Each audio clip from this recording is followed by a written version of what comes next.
My name's Jocelyn. Oh, I always forget to wait for that.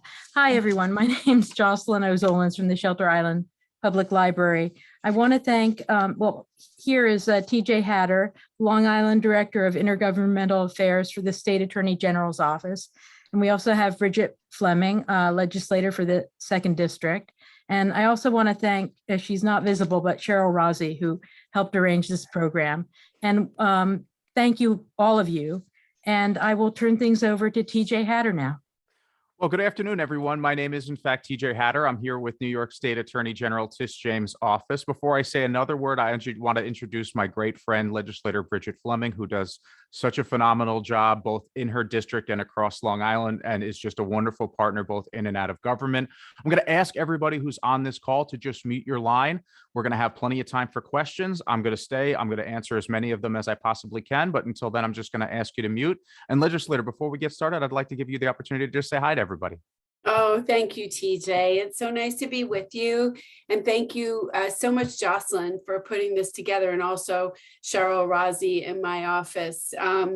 We're about to embark on, well, first of all, I'm legislator Bridget Fleming. If you don't know me, I'm glad to be with you all. I was an assistant district attorney in the Manhattan DA's office, and feels like another lifetime ago. But so these kind of sessions where you're looking out for folks who are, trying to take advantage and make a buck off other folks, it's sort of near and dear to my heart because it's what I prosecuted years ago in the city.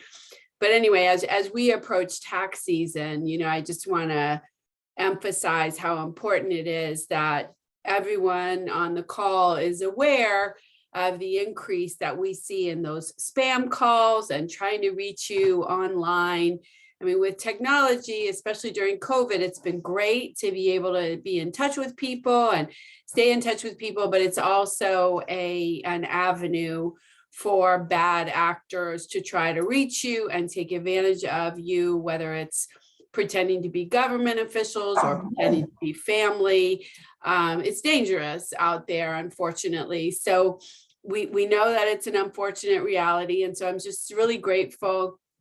TJ Hatter works with our fantastic Attorney General, Letitia James, who is fighting the good fight for the vulnerable folks in our community, like all the time.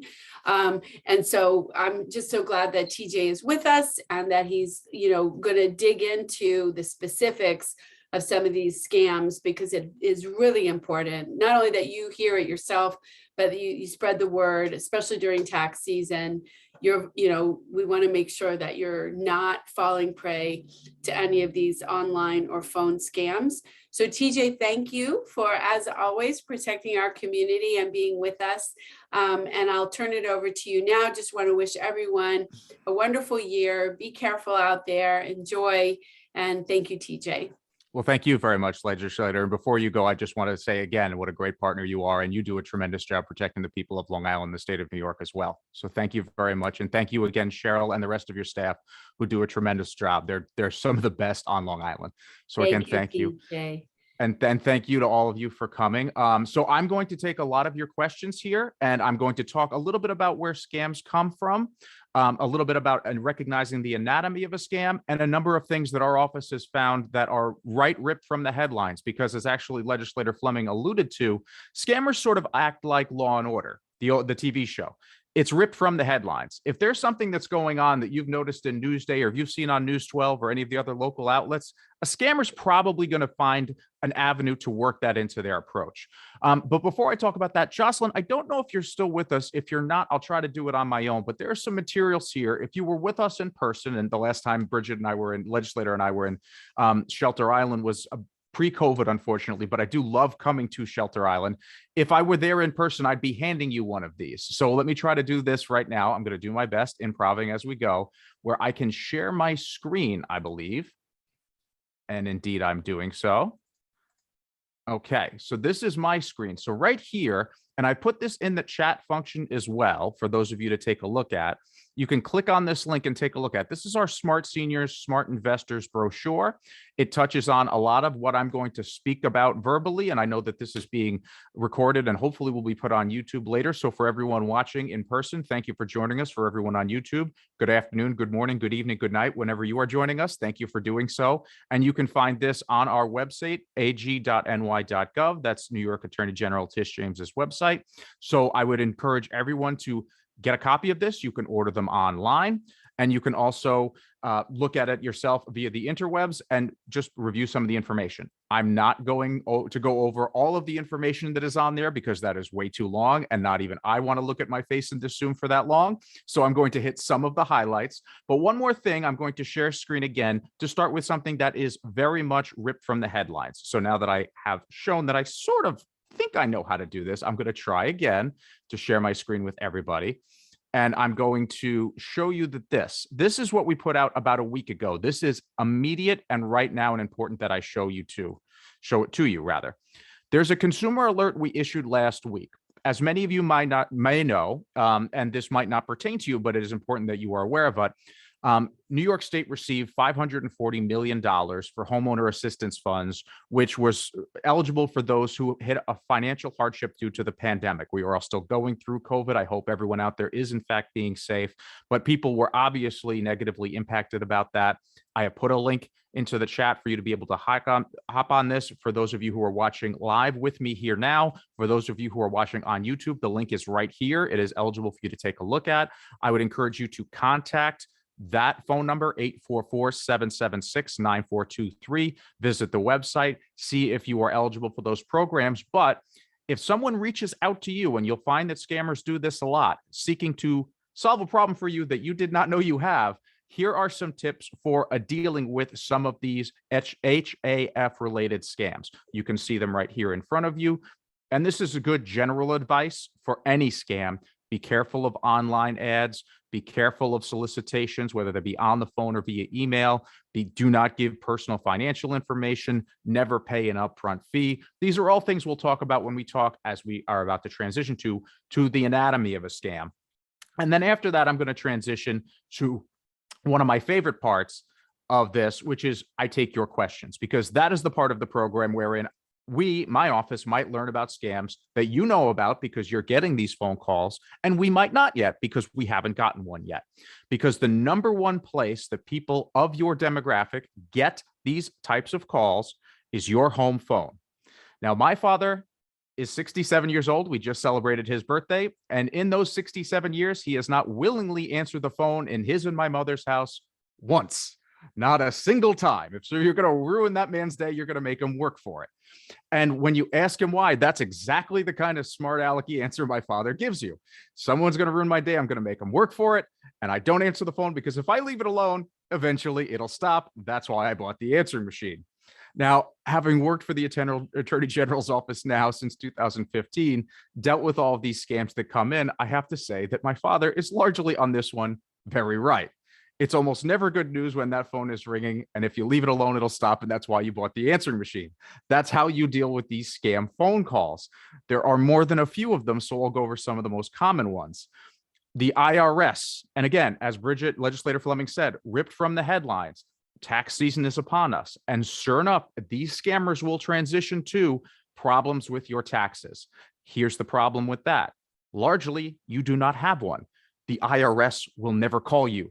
Ever, period. If there is a problem with your taxes, you can communicate to the IRS. They will communicate to you via writing. There's a local headquarters here on Long Island. And to cross-reference that, if you get something in writing and you're not sure if it's right, you can contact your local elected officials to cross-reference to see whether or not it's a scam. But on the phone, the IRS will never call you, period. 100% of the time, that is a scam. If there is a problem with your taxes, the IRS communicates to you in writing. They will never call you, period. The anatomy of a scam, ladies and gentlemen, is a three-pronged attack. And it's whatever they think will work on you. They'll use kindness if they think that will work on you. They'll use fear if they think that will work on you. They will use intimidation if they think that will work on you. Kindness, fear, intimidation. But the hook to all of these things, and the way that you can recognize that it's a scam, is that there is always immediacy involved. It's always give me money now. It's never think about it. It's never give me a call back, although that does sometimes happen. It's seldom, excuse me, let me amend myself. It's seldom give me a call back. It's always a fixed time rate. It's always time is of the essence. It's always give me money now. And ladies and gentlemen, a scammer's job is to try to make you feel like you have lost control, like a situation has happened and you do not have control. And the answer is the money. And that will solve all the problems. But ladies and gentlemen, you are not out of control when your phone rings. You are always in control of whether you answer it, whether you pick up, whether you give anybody that information that they seek or that you think that you should, or most importantly, if you give anyone your money.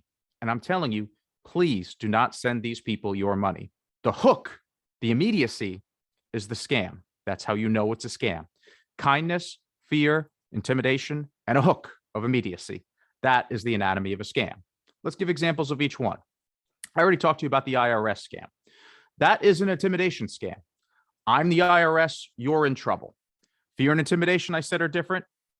Kindness, obviously very different. Let's talk about a kindness scam. Kindness scam, a best example of that would be a sweepstakes scam. Now, if we were in person, normally I actually ask for a show of hands and I say, how many people have gotten a phone call where somebody has offered them a free cruise? That one usually gets pretty much every hand up, and somebody, I joke along the way, how many people have not gotten that phone call? And I talk to the 2 or 3 people in a room full of 30 or 40 who do not raise their hands. That is a sweepstakes scam. It's a kindness scam. Why? Because it's actually illegal for a sweepstakes or a lottery to conduct their business over the phone, period. That's a scam 100% of the time, just like the IRS will never communicate to you over the phone. It's illegal for a sweepstakes or a lottery to conduct their business over the phone. It's also illegal, I add, to tell you that you won something in a contest you did not participate in. That is also fraud, but these things are illegal. The key to identifying it as a kindness scam is normally the person goes from being very nice to you to very shady very quickly. They'll start out and say, congratulations, you won a free cruise. And then they will very politely ask you for money. The money is to cover the taxes on your fabulous winnings, or to RSVP or book your reservation on the fabulous cruise that they're telling you you won. And it's always just give me money now. Give me that credit card information, debit card information, give me money now. You did not win a single cruise. I know it would be nice this time of year and how cold it is outside to be going someplace warm, but with the pandemic and with the fact that it's a scam, you should avoid this person. And in fact, if you do not recognize the number as a friend or a family member, as my father would say, that's why you bought the answer machine. Let everyone else leave a message. If it really is a friend of yours or a family member and they have a problem or they want to speak to you, of course they'll leave a message. It's your grandson. It's your friend. It's your son. It's your brother. Those are people who leave a message for you because they want to talk to you. The people who you get the dial tone from, that's usually a scammer trying to get your money. Kindness, fear, intimidation. I'll talk about fear now. And this is a scam that really drives me crazy as somebody who profoundly loved his grandparents. And this drives Attorney General Tish James crazy too. We actually talk about these things together. She spends a lot of time on Long Island. I get to spend a lot of time with her. And Legislator Fleming is with us as well, especially when we're out east in her district. Tish James cares about Long Island, and she cares about all of these issues of scams because they drive her nuts. But this one, again, this drives us crazy because it would have worked on my grandparents. My grandfather, before he passed away 2 years ago, was 87 years old. His hearing wasn't that great. And if he thought me or any of my siblings were in trouble, he would have sent the money. And I'm talking about the grandparent scam. Now, hopefully everybody here who's on this call or is watching on YouTube has heard of this yet. If you haven't, someone calls you and they tell you that your grandchild is in trouble. He or she was in an accident and they need money to fix their car, or was hurt in the accident, needs money for the doctor, or got arrested, perhaps in a foreign country, and needs money for bail. The key to hearing this information, if you get this call, and again, preferably if you didn't recognize the number, you did not answer it, but if you did answer the call, do not send these people your money. But the key to identifying the scam will be the following sentence. Please don't tell mom and dad. Please don't tell his or her parents. Sometimes these scam artists will pretend to be your grandchildren's friend. Sometimes, and this is particularly awful, they'll pretend to be your grandchildren. They'll call you and say, Grandma, it's me. Grandpa, it's me. I'm in trouble. I need help. Now, I know better than to mess with the love of a grandparent, grandparents will run through walls for their grandchildren, and vice versa is true. And I know that there are little secrets, and sometimes grandma and grandpa sends people money when they're in college or when they're 16 or 17 and doesn't tell mom and dad, so that way their little grandchildren can have something that they want, a video game or something that they asked for. That's all great. But what this scammer is doing is preying on those instincts of you as a good person and as a good grandparent to get your money. Please do not send these people your money. If you get one of these calls, and then again, if it was on a number that you did not recognize, I wish you hadn't picked up the phone. But if you find yourself in this situation, ask the caller for a number to call them back. Ask them questions about your grandchild that only they would know or a real friend of theirs would know.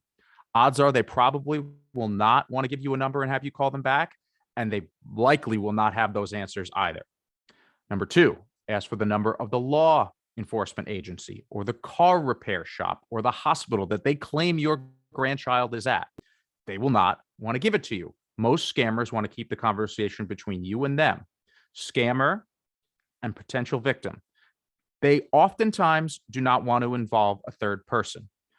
Sometimes there might be a third person or a transfer of a number. A lot of times we're finding that that transfer of number is to the same person changing their voice, but sometimes a third person could be involved.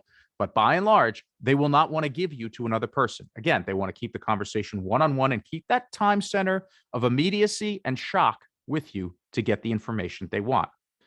Number three, if you have gotten one of these calls, you've taken in this information and you're still not sure what to do, call their parents. Call your children.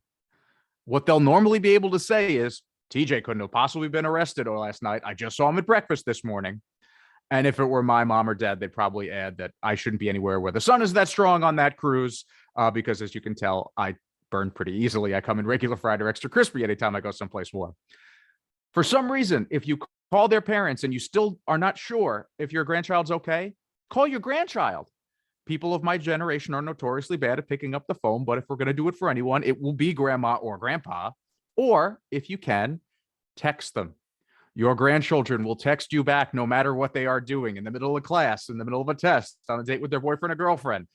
My point is reach out to them. Make sure that they are okay. And please do not send these people your money. Never give money to someone who calls you out of the blue.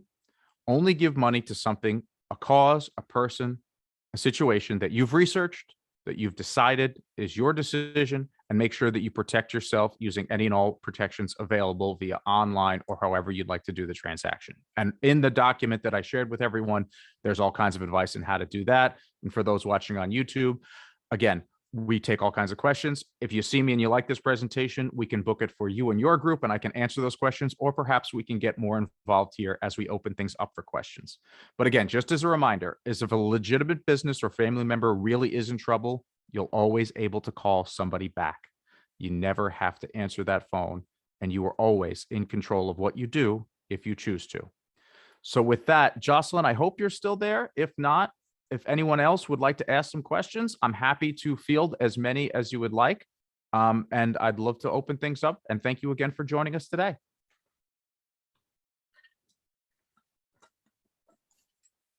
Anyone have any questions? I do, TJ. So if you get one of these calls, is there a way to report this person? Do you worry about that at all? So there's a couple of things with there, and that's a great question. Thank you very much for asking it. What happens with a lot of these phone calls is that they are being run, and every scammer and every situation is different. And it's very hard for us, and this is a good point, because I understand from reading the Shelter Island Reporter that this happened very recently in the community, and I know Shelter Island. I've been to Shelter Island as many times as you guys will have me, and I'll keep on coming if you let me. I know everybody knows everybody there. And I read about the way that the community stepped up, and it's great. But because of that, you have learned the lesson that once the money's gone, it is almost impossible for officials to stand there and tell you that they can get it back, because we cannot. And I don't want to stand here before anybody watching this and tell you that we can promise that, because we cannot. So the best advice we have in all of these instances is preventative measures, which is why we talk about not answering that phone if you don't know who the other person on the answer is. A lot of these phones, Jocelyn, use what's called routing technology, or the technical term sounds sort of silly, but it's helpful. Spoofing. What it does is it's a computer technology that makes whatever phone number they're actually dialing you from change when it comes up on your caller ID to be a 631 or a 516, which makes it more local because it's more likely that you will answer it that way. But they're really not just not calling from Long Island or Suffolk County or New York State or America. I mean, like I said, they're not even calling from our country in large respects. So those numbers are all falsified. In fact, Legislator Fleming, where we're doing this presentation, it was before COVID, so it was a few years ago now. But after the fact, somebody came up to us very upset because she had one of those TVs where the phone number comes up on the caller ID on the television. And through spoofing and routing technology, this scammer had replicated her number and was calling her house with that number. So on the caller ID on the television before her said call coming from her phone number, whatever that was. So 631-744, blah, blah, blah, blah, blah. The poor woman was terrified. She thought for a while that somebody had maybe gotten into her house. She had called the police. So this had happened so recently that she had come to Legislator Fleming in my presentation and was asking us about that. We had to sit her down and get her coffee. She was obviously very upset. So this is a thing that, but it just shows you the level of sophistication that these folks have. So I'll always take numbers when folks give them to me. I'll always ask my counterparts, both within the AG's office and with the Suffolk County and Nassau PD, if it's helpful to them. But by and large, because of the routing technology, I could be just as easily reporting on you because it was your number that they falsified to call Jocelyn. So it's ultimately a game of whack-a-mole, which is, again, why we say if you don't recognize the number as a friend or a family member, that's why you bought the answering machine. Let them leave a message. TJ, Yes, ma'am. I have a question. My name is Jean Woods. I got a call like this last week, actually. And it was a young man, and he said, Grandma. Yep. And that was a red flag because my grandchildren don't call me Grandma. What do they call you, Nana? Nanny. Bingo. So I just quickly hung up. I didn't even continue the conversation, but I got such a chill because I'm aware of this and I never thought that it would even happen to me. Well, I'm glad you shared that, and thank you for doing that. You did exactly the right thing. The only amendment I would add, and you've heard me say this, and I might keep saying it like a broken record, is if you didn't recognize that number as your grandchild's number, let the answering machine get it. And I say that for this reason. I say that for this my reason. kids say that to me all the time. Mom, Yes. don't pick up the phone. There's no reason, leave it on the answering machine. But, hey, I have all day here talking to the wall, okay? I Well- love talking on the phone. Well, it's funny you say that, Biss, because, and I appreciate you sharing that too. My Aunt Lisa, who is retired as well, she loves to answer the phone, and it's my aunt, and I work for the Attorney General. She sees many pictures of me with Tish James. I'm telling you, I can't get more legit than this, Aunt Lisa. And she says, I like answering the phone so that I can tell them exactly where to How go. I feel. Yeah, right. Yes. And Josh and guys, I'm not here to take away your hobbies. I am not here to take away your hobbies. But what I will say, as what I told my Aunt Lisa, is that if you do that, I'm again not going to tell you not to or take away your hobbies, but it's more likely you'll get more of those phone calls of scammers taking a shot at you.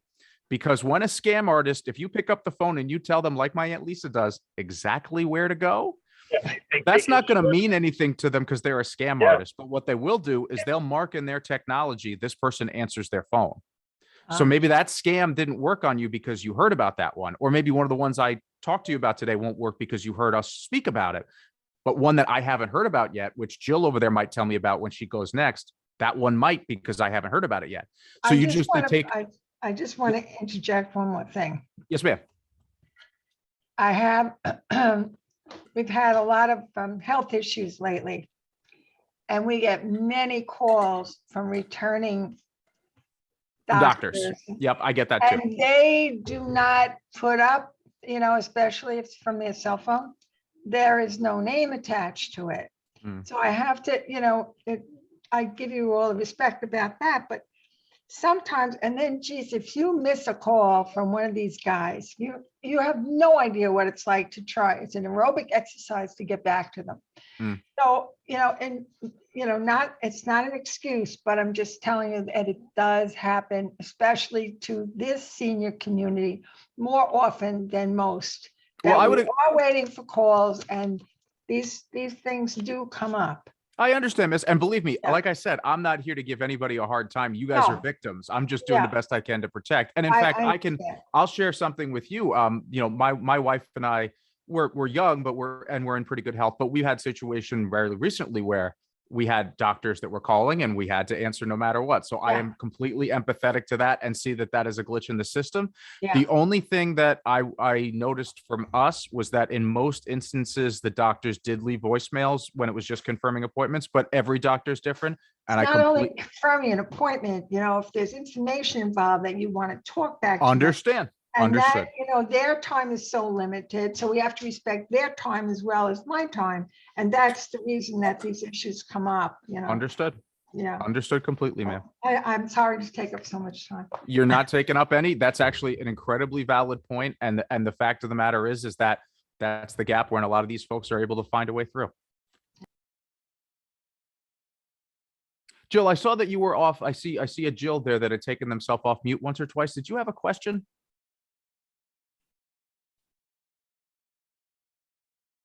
If anyone has a question, you can unmute yourselves by clicking on the lower left. This is Jill, and I'm just listening. I don't have a question. Okay, thank you. Though.